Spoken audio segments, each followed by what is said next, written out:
Hello and welcome to Emotion Regulation 2. It's quite an exciting video this. We're going to have a look at all the different emotions. Just before we start, we just make sure that we're in the right place, alert and ready to learn as much as we can. And just to make sure that you have pen and paper and your emotion regulation handouts and worksheets to hand. So today's plan is we are going to be doing our mindfulness exercise in a moment, teeny tiny recap, and then we're going to look at emotion regulation 2 and the homework task for this week. When we do a mindfulness exercise, we're really looking at this as a discipline rather than a relaxation. What we really want to do is learn as much as we can from the exercise. Think about what gets in the way, what makes it easier or harder to do the exercise that we're doing in that moment, and to link it to our everyday lives. Is this something that happens to me on an everyday basis? The more we can become aware of that, the more we can learn about ourselves and what gets in the way of us reaching the goals that we aim for, the better equipped we are at being skillful and efficient in life. So we're particularly interested in those uninvited thoughts that pop into our heads when we haven't invited them, the sensations that go on in our body, the urges that we have either to move towards or away from the exercise that we're doing, or perhaps an urge to do something else, an urge to perhaps go off and do something else. An association with the exercise. So if the exercise is something that you've done before, and it might be with this exercise, then there might be an association with that, depending on whether you enjoyed that or not. Equally, because I've just said that we may have done this before, there might be an assumption now as to what we might be doing. And there might also be a judgment when you hear about the exercise as to whether it's something that you want to engage with or not, because we attach to things, don't we? We get attached to things and we want to go with those rather than just allow ourselves to let go of that in the moment and engage with the exercise that we're doing. So just before we start, just scan yourself from the top of your head to the tips of your toes. Adjust your position so that you're comfortable and alert. And without further ado, we shall do the mindfulness exercise.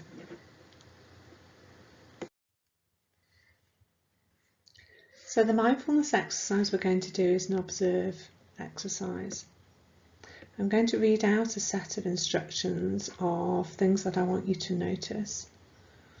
And I just want you to start by making sure that you're sitting on a chair. So if you're not, just pause the video and go and sit on a chair.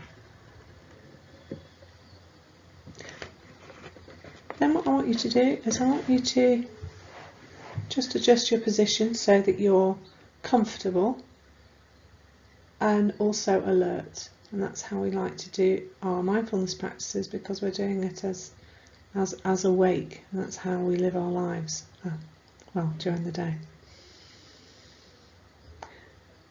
For this exercise, you might find your mind's drifting off, and if it does that, so just use something in the picture to bring yourself back, perhaps the chair, maybe the sound of my voice.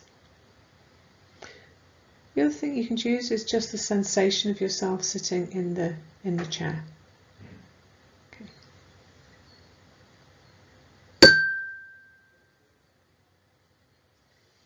I want you to start by focusing your attention on your body touching the chair that you sit in.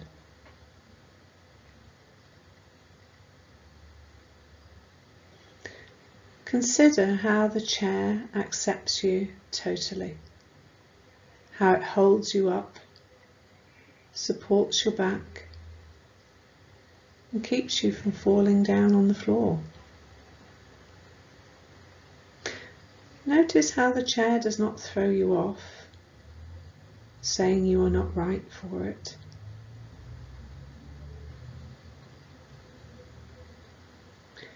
Notice how accepting the chair is of you.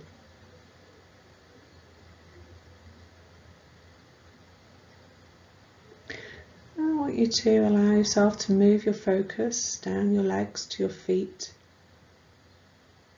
resting on the floor.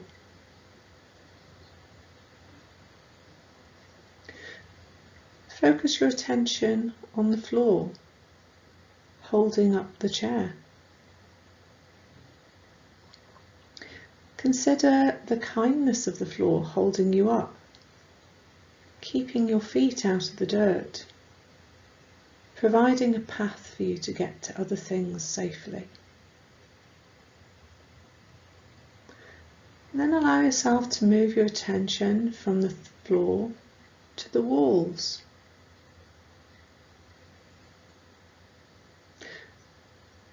Notice how the walls protect you in the room, so that everyone going by does not hear everything you say, so that the elements can't come into the room unless you want them to.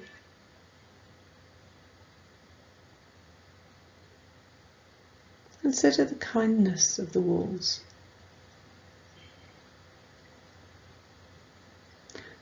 And then allow yourself to move from the walls to noticing the ceiling. Notice the ceiling keeping the rain and the winter cold out and the hot summer sun from beating down on you. Notice how the ceiling rests on the walls and creates a space for you. Consider the kindness of the ceiling.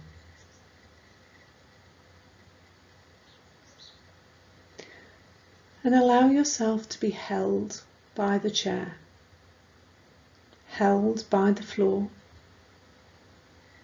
and held by the walls and ceiling.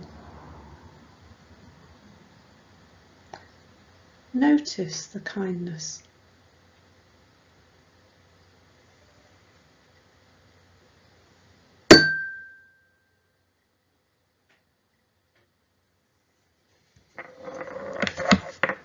So, what was that like for you?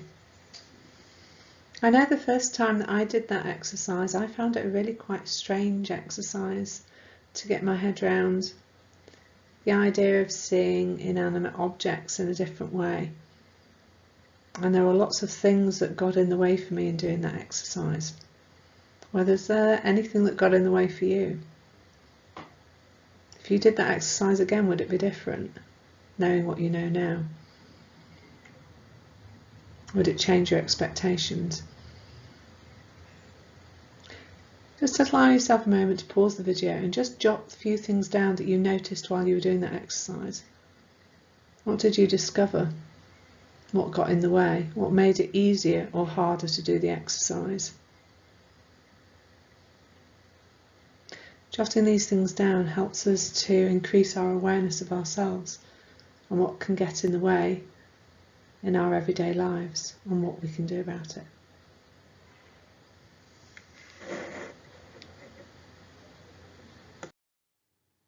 Here is our teeny tiny recap.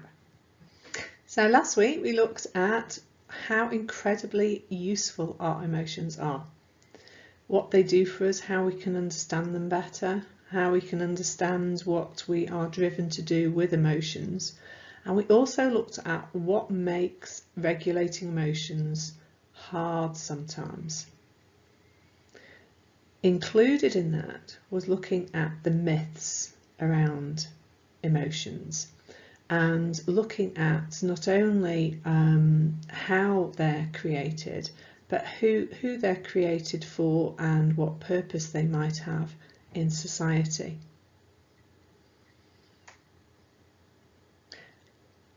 There was also some homework that was set. So how did you get on? How did you get on with your homework? Just pause the video, make a few notes. What did you learn from last week's session? Are there other bits that you think actually it'd be quite good to go and have a little look over that again? Are there things that you could build on?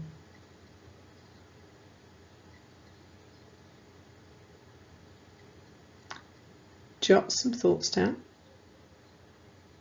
and then we're going to move into emotion regulation 2. So today we are going to be looking at emotions. Basically what we're going to be doing is we are going to really get to know emotions.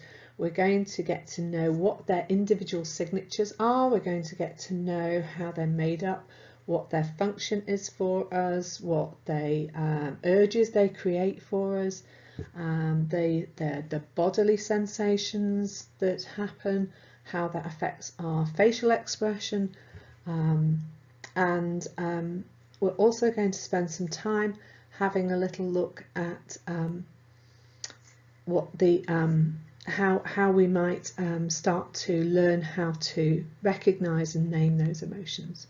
Okay.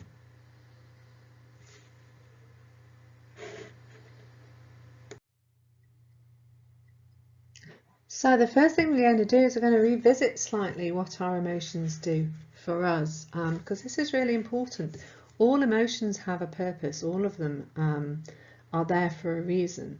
And when we feel an emotion, it's activated both in our brain along the neural pathways and also in our body as well. And that combination allows us to protect ourselves, and it also allows us to adapt to whatever the current situation is we're in at that time. So these emotions are really quite essential for our survival, and our survival not only individually but our survival as part of a group. At the same time, it's really tempting when those emotions are so huge and feel so overwhelming to feel that the easiest way out and the most effective way is to literally cut them off completely. And you could see why that might seem really appealing, and I'm sure you can see why it would be really appealing too. So one of the stories that I wanted to tell you came from Christine Dunkley, who did the video on disgust. And she tells a really good story of a young friend of hers who bought a car. Now, as you know, it's quite exciting when you buy a car, isn't it? It's like your first car and it's really quite marvellous. Anyway, she was driving this car and this red light kept flashing at her, hence this picture here. So she was driving the car and the red light kept flashing repeatedly, and she looked at it and she could see it was flashing. She had no idea what to do with it. She didn't know why it was flashing, so she kept trying to ignore it. Anyway, this light kept flashing, and as you probably know, having a red flashing light while you're driving is really quite annoying. So she was a bit of a loss what to do with it, and she didn't want it flashing at her anymore. So what she did is she prized open the dashboard and she snipped the wire.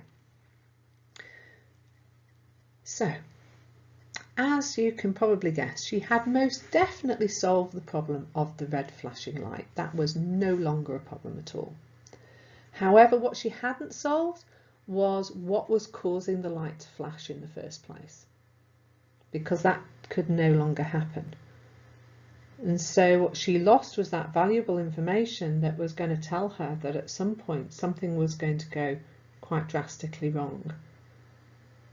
And what would have been really helpful to her might have been doing a bit of Google on the internet, maybe looking at an instruction manual, maybe talking to somebody, maybe finding a garage that she could pop the car into so they could have a bit of a look at what was happening.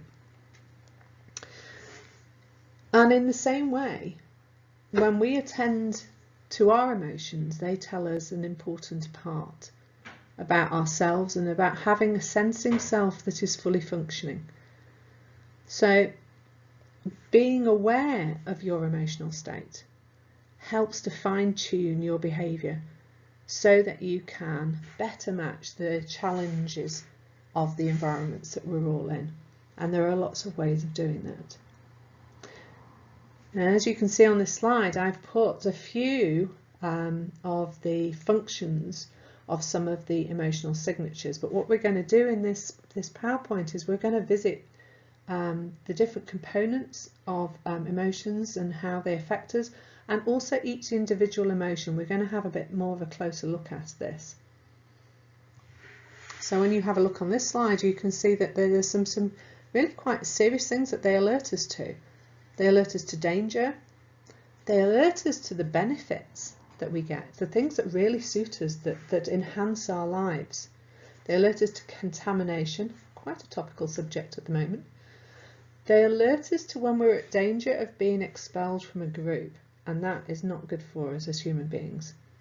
They also alert us when we need to repair, when we need to make repairs to people in the groups that we belong to, when we need to gather resources, and when we need to seek help. So we're going to go on to have a look at some of those functions, some of those urges, but also we're going to have a look at what happens to our body, what happens to our face, what happens to the emotions that are inside us. So do you remember in the last PowerPoint when I did the mindfulness exercise, which was a body scan, and I was saying how helpful this is for us to get a better connection with and understanding of our emotions? Well, this gives a really good example of that. I just love this slide, and I love the research around this. So basically what happens is when we experience an emotion, it activates different sensations in different parts of our bodies. So some parts of our bodies we get stronger sensation than others depending on the emotion that we're actually feeling. Now, as you'll see from this diagram, it's coded in blues and reds and yellows. So I don't want you to get the impression that because it's blue it means it's cold, and because it's red it means it's hot. Basically, in this study, what happened was it was quite a lot of people. It was over 700 people were read stories and watched video clips that were designed to provoke different types of emotion. And when those emotions were activated, they were asked to point to parts of the body to indicate where the sensation was and whether it was stronger or weaker. So the key here is that where it is stronger, what you get is a very strong red sensation, and when it's weaker, you get a blue and black sensation. Okay, so what's really interesting about this is that the different characteristics of the body sensations and how they correlate with the emotions somebody's feeling, and this seems to be pretty universal across a wide spectrum of people. This seems to be something that just happens physiology. Oh, I can't pronounce that one. This happens biologically, and for most people. So getting in tune with how your body feels is a really important part of being able to connect with and name emotions. And whilst this is, quite subjective, the reds and the blues and the yellows, because obviously nobody literally turned red with fear, and most people would suggest that actually fear is quite a cold emotion. But what's interesting is to see where the sensations are in the body. So it sort of makes sense, doesn't it, that when you have a look at something like disgust, the strongest sensation is in the stomach and around the throat and head, whereas the lower body, there's not much sensation at all. And that sort of fits with Christine's video, doesn't she, where she was sort of saying that actually that most of the energy, most of the action is in the upper body for disgust. Anger is a really interesting one, because as you would imagine, sort of most of the sensations are all in the upper body, which would, indicate, that energy, that action that you're needing when you're feeling angry. But interestingly, the feet are also warm, which really I found very, very curious. And it sort of makes sense, doesn't it, that sort of love and happiness, that sort of floods us all over. So when you're looking at these, it's about looking at, okay, so when I'm actually feeling an emotion, there's going to be part of my body that's reacting stronger than other parts. And what does that tell me about the emotion that I'm feeling? So for instance, it makes sense, doesn't it, that anxiety, there's the strongest sensations right in the chest, because, you know, that's sort of where all that tension is. Okay. So, emotions influence our bodies in consistent, universal ways, and the really good news is that this helps us identify and name those emotions. And that's why that body scan is so important. So as you're sitting here now, as you just pay attention from the top of your head and just scan right down to the tips of your toes. What do you notice in your body? Is there any part of your body where you have a stronger sensation than somewhere else? Doing that, just pausing and scanning, even just for a few seconds, gets you more connected with what's happening in your body. And that gives you a better chance of identifying and naming the emotions that you're feeling.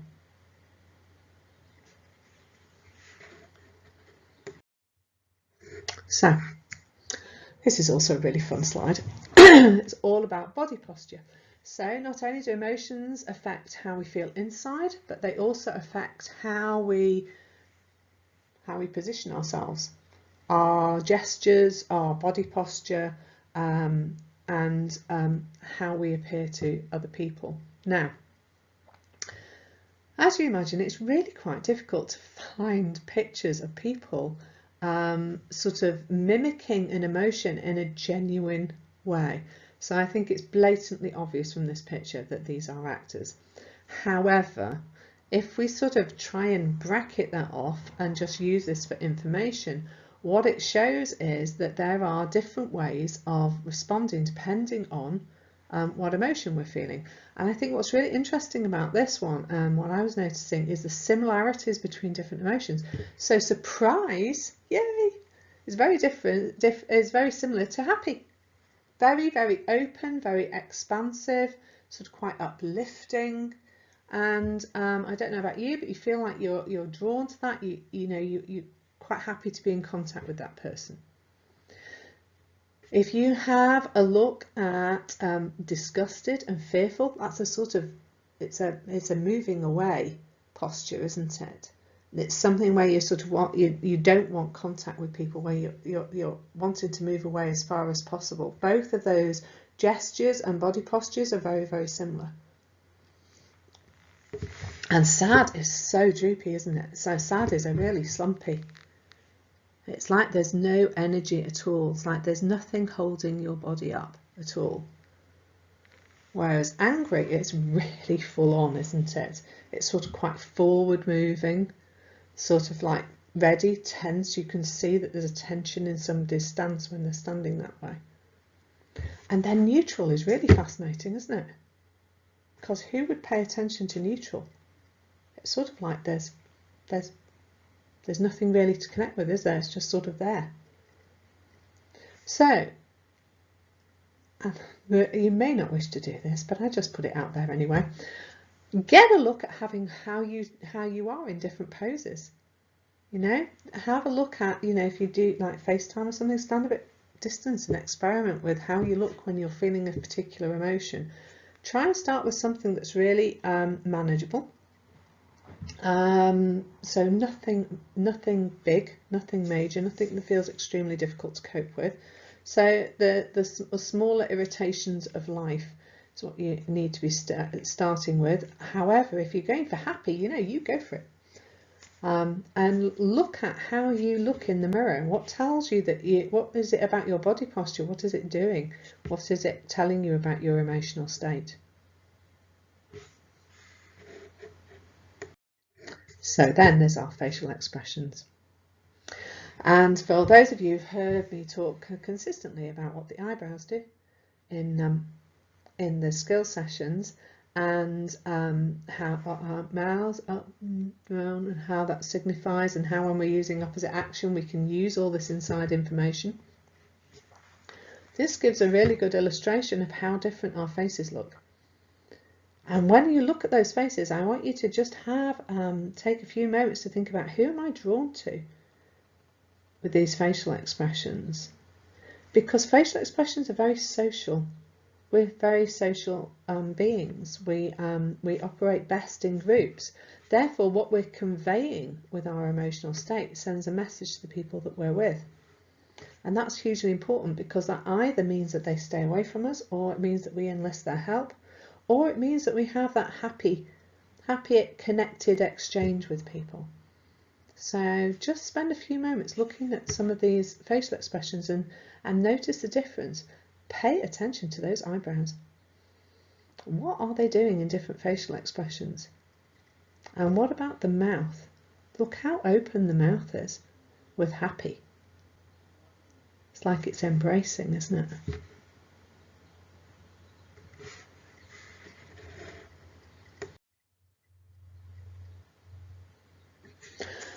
So we are now going to visit all these emotions individually, and what you're going to need is the worksheet 10, I think it is. It goes from, was it worksheet 10 or was it handout 10? Anyway, it goes, there's quite a lot of them. It goes from 1 to 10, and I did write it on my notes somewhere. Let me just see if I've put it in the notes section. Nope, I did not. So if you have a look through your handouts, and you have a look at either handout 10 or worksheet 10, I think it's handout 10, goes from 1 to 10, and it goes through all the emotions. And what's absolutely essential about this is that it gives not only characteristics, it gives situations, prompting events when you might feel that emotion. It also tells you what goes on in your body. It also says what you might experience, and then it also talks about the after effects. And this is a really important part of emotions, because when we are feeling emotions, there is always an after effect. And with anger, the after effect is really important to know about. So we talked a while ago about the after effects of anger and what it actually does to your internal organs. I can certainly send those links out again to you if there's something that feels really useful. So when we're going through these PowerPoint slides, I haven't put the after effects on, because there's quite a lot to cram on these slides. When I've been putting them on, I've been thinking about, oh well, okay, let's try and squidge as much in as possible, but we haven't got around to after effects. Okay. So with anger, the prompting event is when we are threatened or blocked in a pursuit of a goal. Okay, and that's really important, because we are geared up in our lives to strive and achieve certain things that make our lives better, or we perceive them to make our lives better. When we are blocked in pursuit of that goal, that feels threatening for us. When we are actually physically threatened or attacked, that is also something that is going to produce a lot of anger, because we need to be able to protect ourselves. So the function of anger is to give energy, to fight off that threat or to get through the obstacle that we're facing. And that's a really important thing to know, is if we know that anger gives us a lot of energy and yet we don't do anything with that anger, that energy is just going to fester inside us. It's going to build up and it's going to explode somewhere. And what's important about this is we sort of collect anger. So there might be several things that happen in a day that we don't really pay much attention to, but have caused a bit of irritation that we haven't done anything about. So it's a bit like the idea of a reward card. When you go shopping and you get those points on your reward card, and then you get to cash it in all at once for something. I think the Boots Advantage card does that, doesn't it? So you collect all these points and then you get to cash it in. Okay. Anger is very similar. What we do is the same thing. We have lots of little irritating things that happen that build up and build up and build up, because it feels like it's daft to make a bit of a fuss, or we're not used to saying anything about it. And then what happens is something small happens. I don't know, somebody shuts the door in the wrong way, Somebody hasn't put something away when you wanted them to. You open the cupboard and suddenly there's no coffee left. You know, things like that's a small irritation, but what you do is you cash in all your anger on that one small irritation, and then what you have is lots of confused people around you who can't understand why you've just exploded over there being no coffee in the cupboard.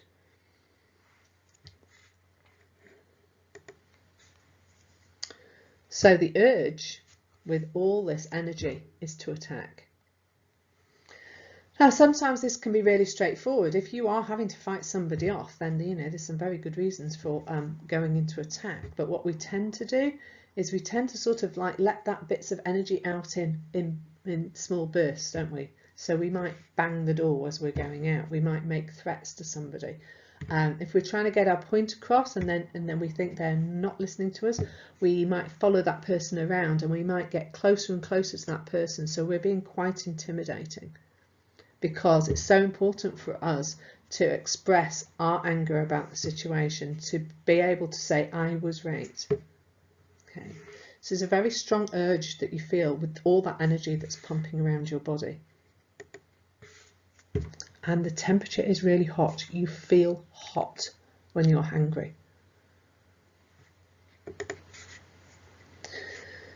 Your body, when you're paying attention to your body, when you're feeling angry, your muscles are really tense. Your heart is beating faster because you are getting ready to attack.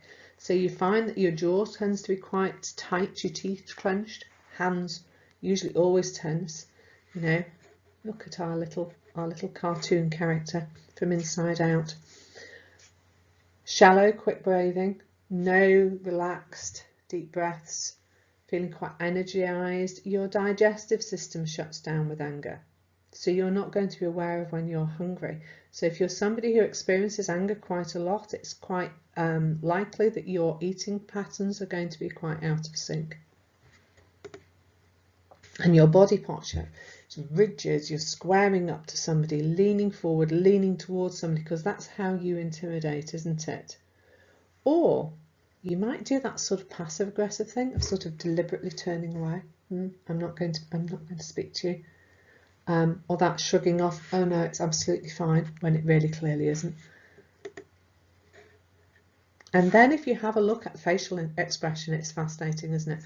So it's like if you have a look at this little character, bless him, his his eyes are sort of scrunched and low.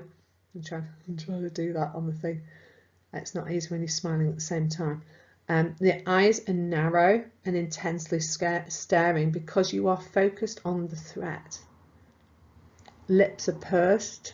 There's no sign that I'm open to any contact. Jaw clenched. And our voice, something different happens in our voice, doesn't it? So sometimes when somebody's angry, even when they're doing that, everything's fine, you sort of know that everything's not fine because of their voice. Sort of raised, it's accusing, it's curt, it's snappy. There's definitely no relaxed feel about it at all, is there? So, useful experiment is to just have a think about something really mildly irritating. So for me, as you've probably guessed, it was opening the cupboard and finding there was no coffee left. But for you, it might be something different. So if you drive a car, it might be driving around the car park and when you're late for an appointment and finding that there is no car park space. It might be trying to get through to an organisation and getting continually put on that you are 19th in the queue system. There might be something that you can think of that starts to generate a sensation. So when you're thinking about that, where is the strongest sensation in your body? What do you notice now about what's actually happening to your muscles? Can you sense a difference in your facial expression? All of these things are really useful. They give us clues. And the earlier we can recognise those clues and those warning signs of what's happening to us, the better prepared we are to do something about it.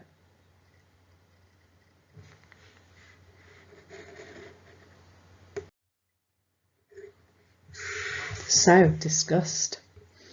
So you will have already watched Christine's video on disgust, which is a really excellent one, and also disgust is really quite current at the moment, isn't it? So there are loads and loads of really good examples about disgust, aren't there? So I think, you know, if you have in your mind that you're out shopping at the moment, which is quite a stressful experience at the moment, if it's quite a stressful experience at the moment, you're out shopping, and then you notice somebody cough that, or maybe they'll sneeze. I can't actually do that, but I could cough. So maybe they sneeze, maybe they cough, and then just be aware of your reaction to that. Okay, because the prompting event for disgust is when there is danger of toxic or social contamination. So the toxic contamination is the infection, the poisons, the things that can do physical damage to our bodies. Social contamination is slightly more complex, because social contamination depends on the culture that we're in and the age that we are in. So for instance, things that were seen as socially unacceptable 50 years ago would now be seen as socially acceptable, and vice versa. Things change over a period of time depending on the culture that we're in, depending on the knowledge we have as a society. So if you think about social contamination, because of the idea that we work best in groups, it makes sense that if somebody's doing something that's outside of that group culture, that we would react to that, because actually what we're geared up to do is to protect the group. So the function is to prevent harm from contact with toxic substances or morally repugnant behaviours. So somebody coughing in a shop when not putting their hand to their mouth or a tissue to their mouth, currently it sort of hits both, doesn't it? That actually it's morally repugnant because of the current climate, and it's also it has the potential for infection. And we have an urge to recoil. That's like moving back, isn't it? Or repel from the substance or the person. And in order to do that, if that person's still coming towards us, then we can become quite hostile, quite critical towards the source of the disgust. And that's also what happens with social contamination. When we are disapproving of something that feels culturally inappropriate, we tend to express our disgust with that. And the temperature is cool. However, the bodies are quite tense, particularly in the upper body and the stomach, and that's what we were looking at, wasn't it, on that slide, looking at the intensity of sensations in the bodies. And there's usually a gag reflex in the throat, or holding of somebody's breath, exaggerated out breaths, slower heartbeat. And again, as Christine so wonderfully demonstrated, a twisted body posture.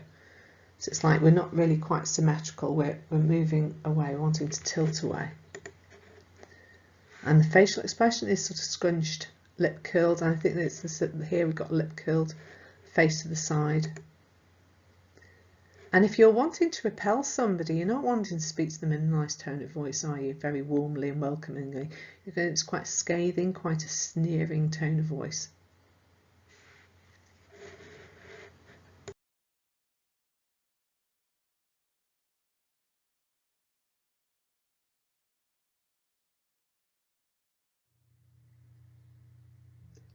Hi, so envy is a fascinating emotion. Its prompting event is when somebody else has an advantage that you desire in possessions, relationships, situation or status. Now the important thing is that you desire it, so what appeals to one person doesn't appeal to somebody else. We are always individual. However, what's really fascinating about that is the urge that it creates in us. So it creates an urge to reduce the discrepancy. So what we don't like is somebody having something that we haven't got.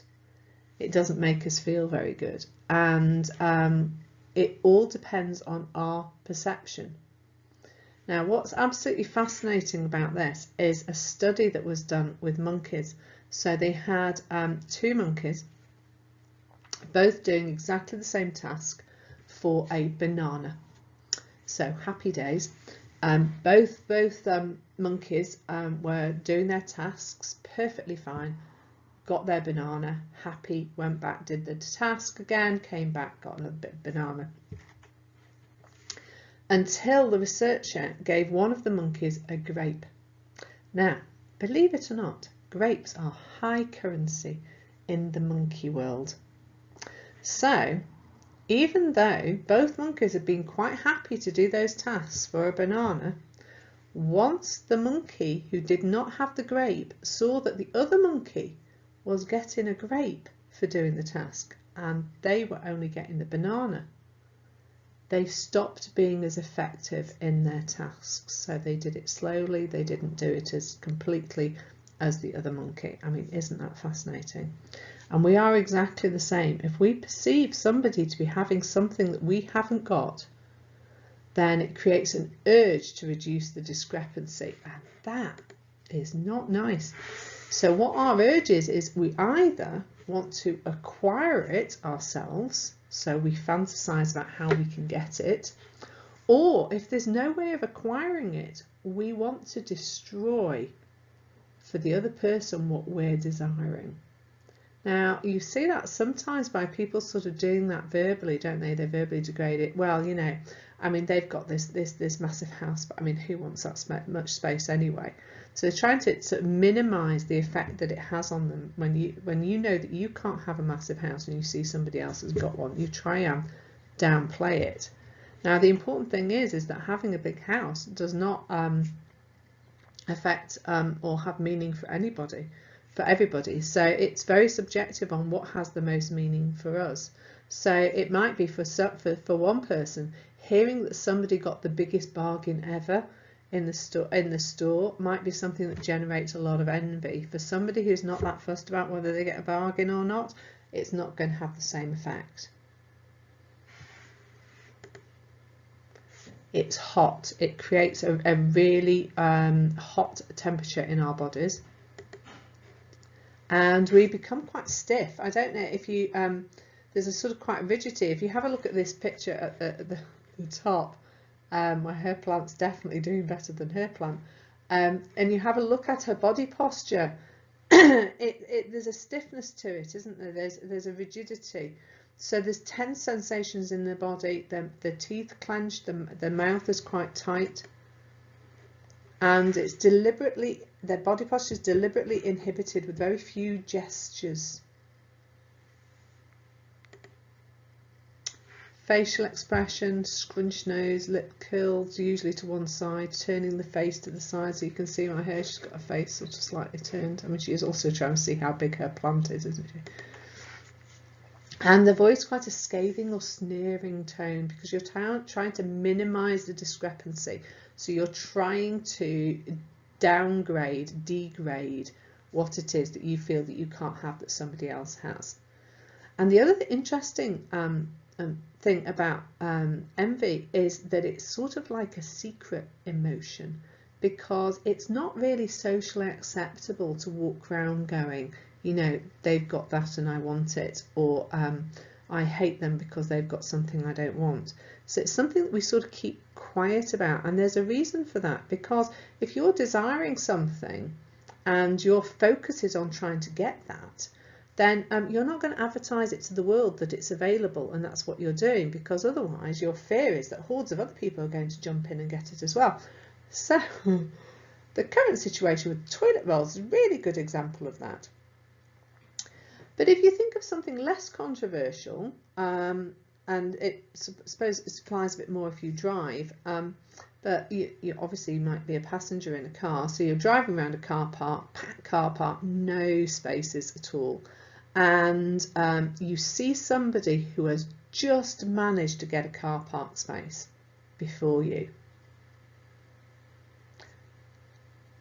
The envy is likely to be generated at that point. What then happens is you see somebody walking to their car and they're about to get in it and you think they're going to leave. Now at that point, do you get out of your car and say to all the other drivers, hey look, free parking space over here, let's all try and get into it? No, you don't. you scan around and try really hard to make sure that nobody else has spotted that that parking space is about to become available. Because envy is something that's quite secret, and that's why it doesn't really feel very good a lot of the time, because you're sort of keeping it to yourself.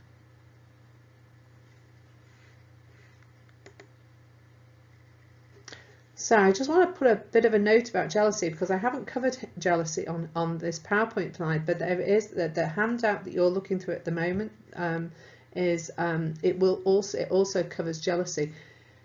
It's slightly different to envy, because envy is wanting something that somebody else hasn't got. Jealousy is a fear of somebody taking away something that's really important to you, whether that fear is justified or not.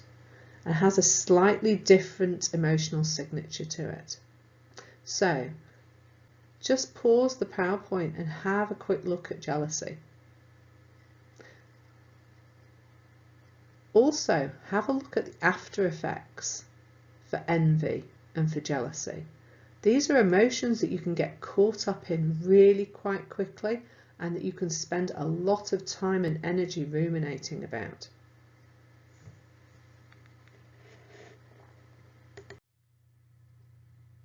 So, fear and anxiety. Now, you'd sort of think there was the same sort of thing, but actually there's some subtle differences here, where the way we are designed to respond to threat, which is the function of them both. So when our life, health or well-being is in danger, that's when fear and anxiety is triggered.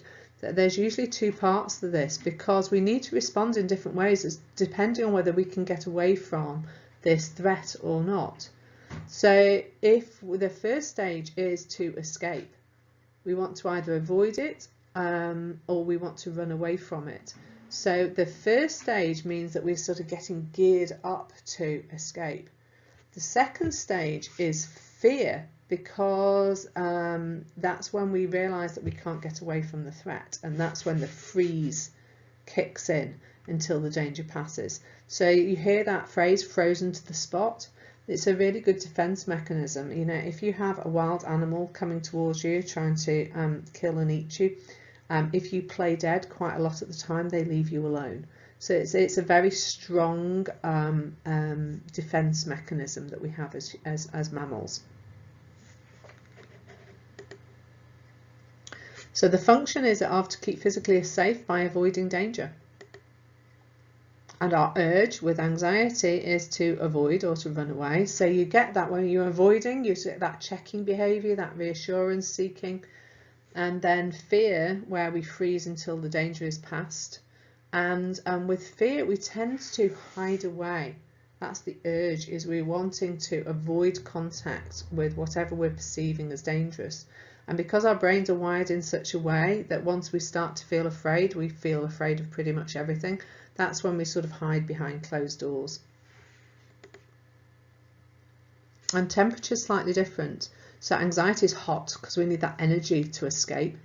Fear is cold because we're wanting to be frozen to the spot. And with anxiety, it's very, very different. There's a really fast heart rate, we're breathless, tightness in the throat normally, tension in our muscles, clenched teeth, stomach doing somersaults. You usually get that really awful flippy feeling in your stomach with anxiety. Whereas fear is really different. Fear is like frozen and rigid because you don't want to move, you're frozen to the spot, and you have that horrible sensation of your hair standing on end and sort of flinching away. You're wanting to sort of, you know, make yourself smaller.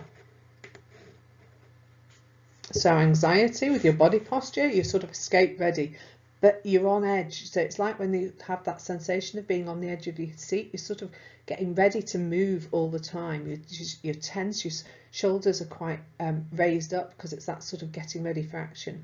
Whereas fear is sort of shrinking away, wanting to make yourself feel smaller, folding your limbs into bodies, because the idea is that we can make ourselves smaller, we can disappear, we can hide. And our facial expression is slightly different. Anxiety, darting eyes. We have that hypervigilance where we're sort of looking around at everything, we're aware of everything.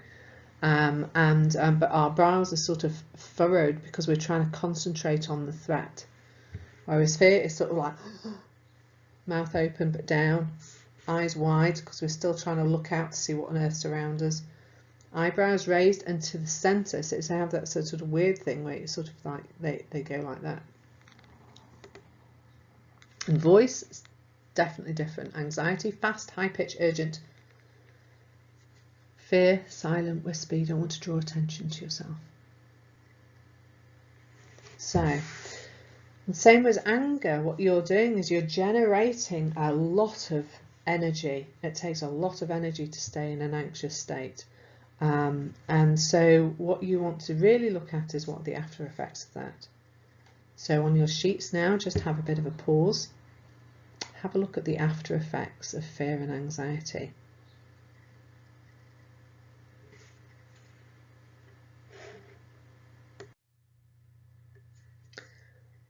This is a really useful YouTube video, and I think this guy explains the cycle of anxiety really well and explains the avoid response that we have, which sometimes can be really appropriate, and at other times when our brain's playing tricks on us and telling us that there's things to be afraid of that really there is no basis for, that are not justified, of the behaviours that we get involved in that actually become really unhelpful. So you should have the link to this when I sent out the link to this YouTube video.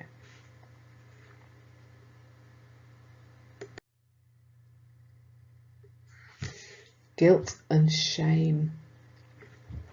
Other emotions that are really quite fascinating, because both of these are geared up to our survival in a group. And as we've looked at before, being in a group is something that human beings are designed for, because as individuals we're not particularly strong, we're not used to fighting off a lot of things on our own. So biologically we are geared up and designed to be in groups.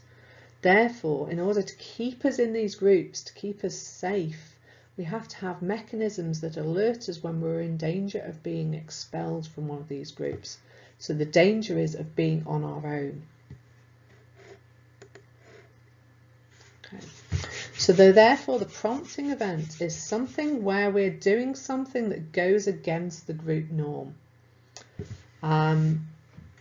And our own values, which is guilt. And guilt's an interesting one, because although it's sort of going against something that's our own values, those values that we develop are usually culturally bound.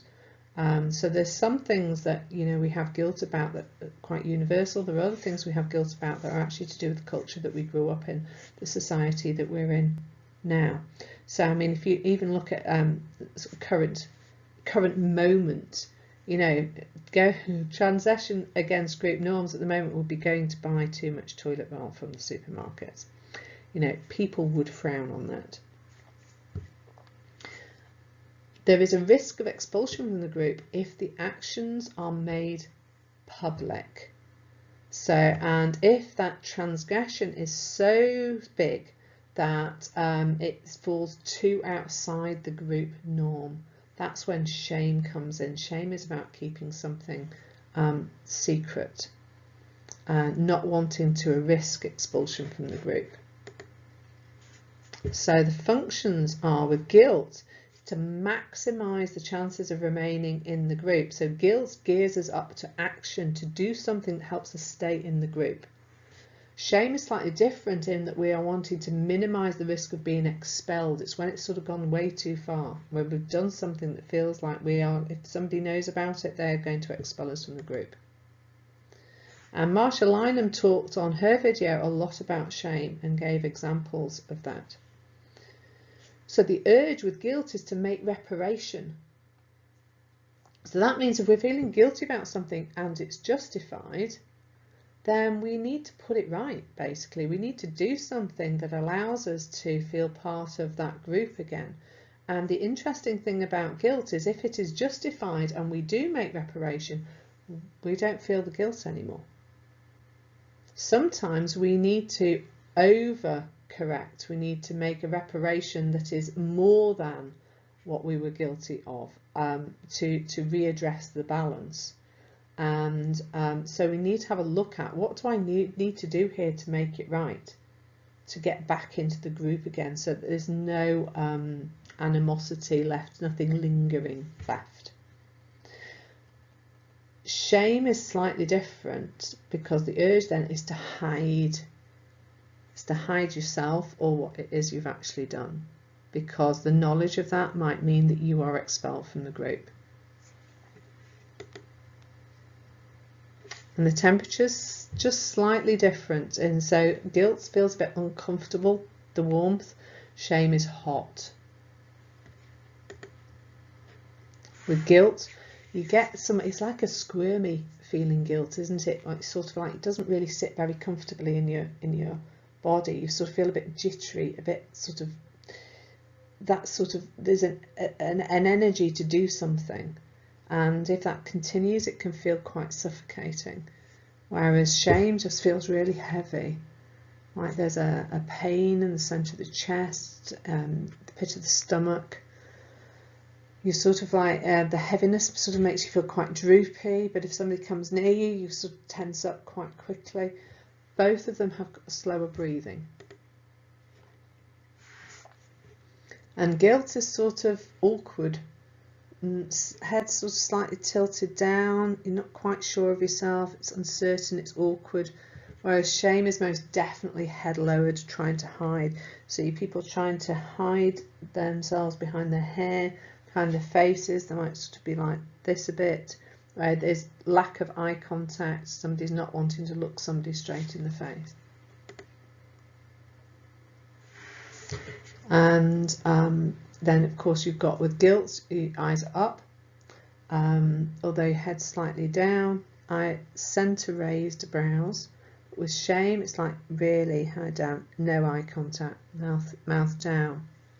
Because there's usually a sadness that also is associated with the shame as well, because there's something about a potential loss. Guilt, lower volume but urgent voice. Shame, the voice is absent because you're wanting to hide.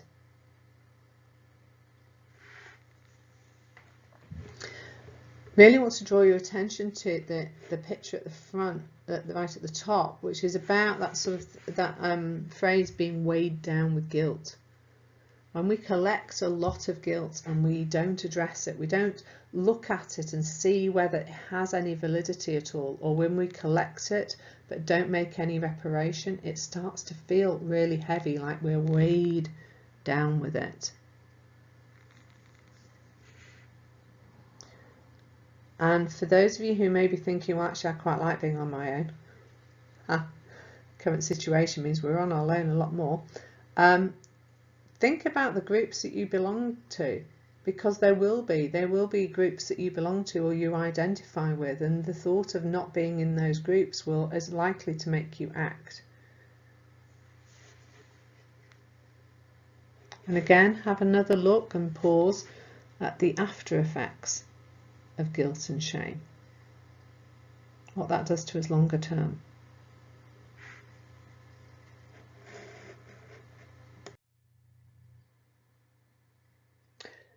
Sadness is a really interesting emotion.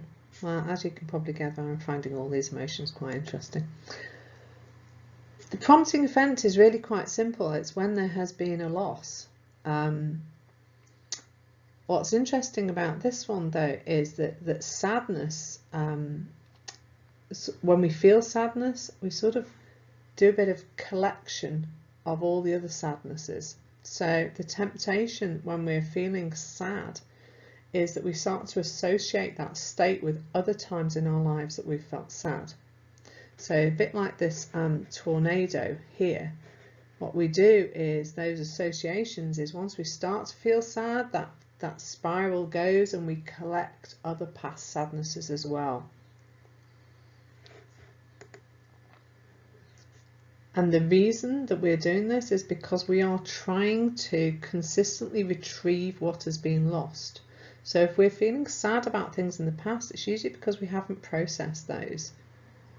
And when we haven't processed those, our brain immediately goes back to, how can I retrieve this? There's another loss. How can I retrieve these other losses? Because what we're trying to do, the function of feeling sad, is to conserve our resources to prevent further losses. We want to make sure that we have all the resources that we need, and if we're losing things, that means that we're not safe. So firstly, what we do is we seek or we pine for what is lost. And you find that, don't you? I mean, even if you think about, you know, trying to find house keys, trying to find your phone is always a classic, isn't it? Your focus at that moment is continually, obsessively on finding and seeking what it is you feel that you have lost at that moment, isn't it?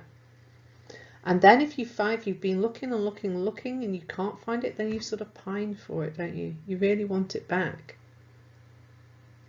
And sometimes you pine for things that actually weren't that, you know, massively important to you in the first place. I can remember I was in a city and I got pickpocketed, and in this in the purse was a tiny little pendant charm thing that I'd bought from one of those tourist things, tourist shops. And it was tiny, it really wasn't worth anything, and to be honest didn't have a great deal of sentimental value either.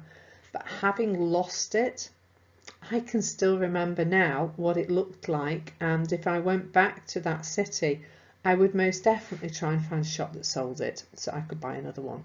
It makes no logical sense, but that's what we're geared up to do. We're geared up to pine and seek what is lost. When this is something that's large and really important to us, and we finally realise that we can't have this, that we have lost it, then what we do is we withdraw, and we withdraw because we are trying to conserve the resources that we have and not have further losses. The temperature is cold. You'll notice if you're feeling sad, feeling really quite cold. Opposite action, of course, would tell us to do something to warm up. The body's floppy. It's such a floppy emotion. No muscle tone, heavy, long sighs, sometimes real pain in the chest, but no energy at all. And that sort of makes sense, doesn't it? Because if we're trying to conserve resources, our body doesn't want us gearing up to use lots of energy. So that means that our urge is, our body posture is to lie down. Here we go. Curl up, rounded shoulders, slumped, dragging self. Feels like everything you do is really heavy. All your movements are quite slow. And your eyes are down, mouth down, crying, eyes misted over.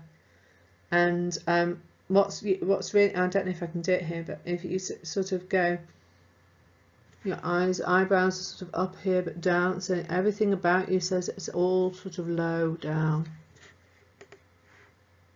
And the voice, your voice is sort of low, it's breathy, whiny, halting, slow. And what we're trying to do with sadness is we're trying to also gather resources by getting people to help us.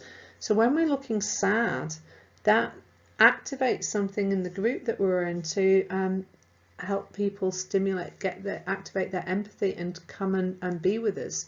So one of the things we're doing with sadness is a communication socially to other people that we need some help.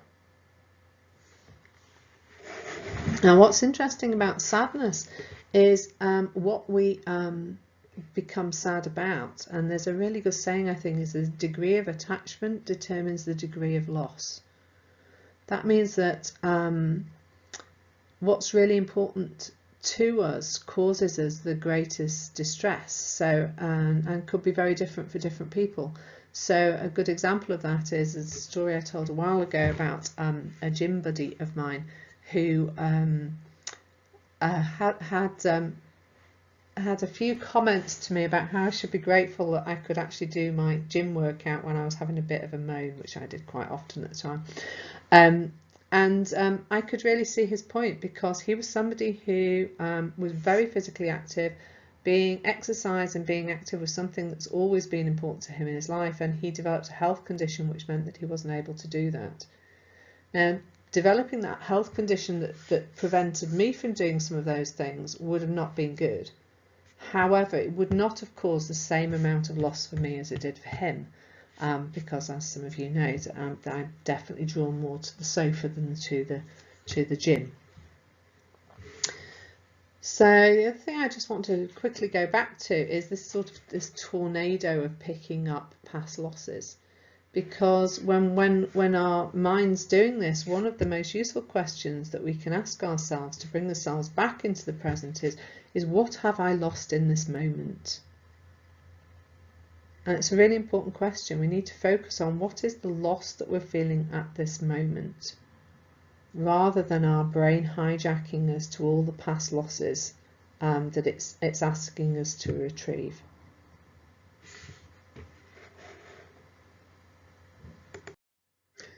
So, thought it'd be really good to end with happiness. So, I had so much fun with this slide. Thought lovely rainbow, very upbeat little person. Can't remember what her name is. She's another one from Inside Out. So, happiness. Prompting event is where there is a benefit that enhances our life. So this is when things feel good for us. They feel like they're doing something that makes our life feel good, that make us feel good, that create greater connection with other people, because then we're staying in that group again, aren't we? So and the function is to maximize that, to get more of it, because it's good for us. So the urge, therefore, is to do more of whatever made us happy or joyful. Now, quite like this to be a really happy slide, but I do need to sort of add a little bit of a word of caution in here, because if we are doing more of what made us feel happy, but that something is not something that's really good for us in the long term, this is where we need to start to learn to sort of down-regulate happiness, because otherwise we get caught up in happiness. We get so excited about things that we end up overspending, overeating, eating the wrong things, doing other sort of behaviours that really are not helpful for us at all. So whilst this can be a really great emotion to have, we sort of need to be really careful about the fact that the urge is to do more of what makes us happy or joyful, and we need to assess is, in the long term, is that going to still make us happy and joyful, or is that actually going to interfere with our lives quite a lot? So the temperature, pleasantly warm. Body is relaxed, but there's tone to the muscles, so this is not a slumpy body. This is a body that's sort of upbeat, uplifted. So you usually get a nice warm feeling in the chest. Kind of excited butterflies in the stomach sometimes. So there's an energy there, but it's not an overwhelming energy. Because it's accompanied by a sort of calmness that comes with that, where you feel sort of quite grounded, quite centered. The body posture is very open. So when we were looking at those body postures before, it was all very open, expansive movements, light and speedy. So she's definitely light and speedy up here. And eyes wide open, smiling, eyebrows raised. And voice light, musical, varied in tone. There's nothing monotone about it. There's like a lot of expression to somebody's tone of voice and the way they're expressing things. And then it'd be really good to have a look at the after effects of happiness. The more little happiness pauses we get in our lives, the more they accumulate to make us feel more content overall. So have a look at the after effects. So we are now going to move on to the last part of the presentation, which is about finding a model for describing emotions. And this is your handout that I've put at the end of the slides. Now, I don't know about you, but when I first looked at this handout, it looked incredibly complicated, and my urge was to never ever look at it again. But given that I'm doing the emotion regulation model, I thought it might be a good idea to do that. So what I found was, whilst this felt a bit complicated, the one on the workshop looked a lot simpler and follows the pattern that you will see in the worksheets, the handouts that you've been going through about describing emotions. So the first aspect of this is the vulnerability factors, and we are going to have a look at this in another PowerPoint. But just to say that there are things that makes us more vulnerable to overwhelming emotions. And those are things that really affect our health. Things like our physical health, when we're physically unwell, when we've not slept, when we've not eaten properly. All of those things affect our vulnerability to emotions, and you'll probably notice that yourself. I'm really hoping that you're all well at the moment, but if you just think back to when you have a cold, it's like your body is trying to use all its resources to fight the infection. So what happens is you just feel a bit, don't you? Feel like you have no energy at all. And when you have no energy at all, you're much more susceptible to things that make you upset. So suddenly, an advert on the telly, somehow that it starts making you feel really sad. Definitely not watching Bambi at that time is a really good idea. So, looking at, first of all, what makes you vulnerable is a really important part of this.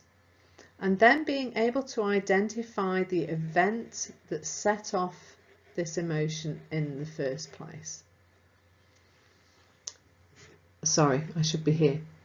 So having a look at what was the prompting event for when I felt this emotion. What happened a few minutes before the emotion started? And here's the really important thing: stick with just the facts, because it is so tempting to write an essay, particularly if you're feeling angry. You will want to write down exactly why you were completely right and justified in this. And then have a look at what your interpretation was of the event. And this is really important because the way you see it will be different from how other people see it. So there might be a common theme of what people see as acceptable or not acceptable, but actually how you perceive it comes from your own experience and your history, your knowledge. We'll have a look at that in a bit more depth next week as well. So then what I want you to do is a bit of what we've done here is just become really aware of your face and your body changes and what that experience was like. So become more connected with your body. Think, well, where was the strongest sensation in my body? And that diagram of all the people with different shades of blue and red and orange is a really good one to have a guide. You know, if you had a really strong feeling of sort of pressure and tension across your chest, but there was nothing really anywhere else, it's possible that might be something to do with anxiety. If, however, you feel like you just notice yourself sort of slumping and you felt like you had no energy, it's possible that might give you a clue that there may be some sadness around. Have a think about, what was my face doing at that time? What is it doing right now? What clue does that give me? And then what was the urge? What did I want to do? What did I feel like doing? What did I want to say? If you weren't centering yourself, what would you want to say? It gives you some clue about what the urge is. And then to go on to have a look at what you did say and what you did do. And this all gives you clues to what that emotion is. So have a go at just naming that emotion, and then also have a go at looking at, well, what was the intensity of that emotion? On a percentage scale of 0 to 100, where was I on that scale? Was I at 100? Was I further down from that? What we're going to do next week is we're going to have a look at how we can examine where we are on that scale, and if that is where we need to be on that scale, and if it isn't, how we move ourselves up or down.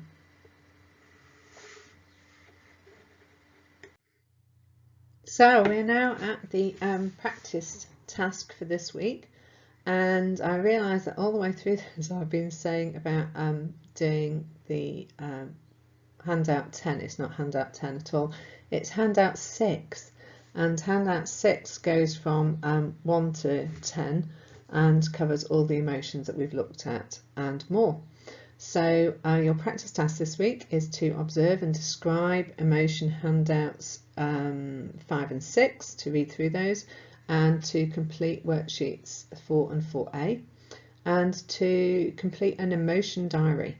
So using worksheets 2B and 2C. And what's really useful about this is you're going to be looking at your emotions a bit more depth, getting to know their emotional signatures a bit better, and being able to identify what's happening for you.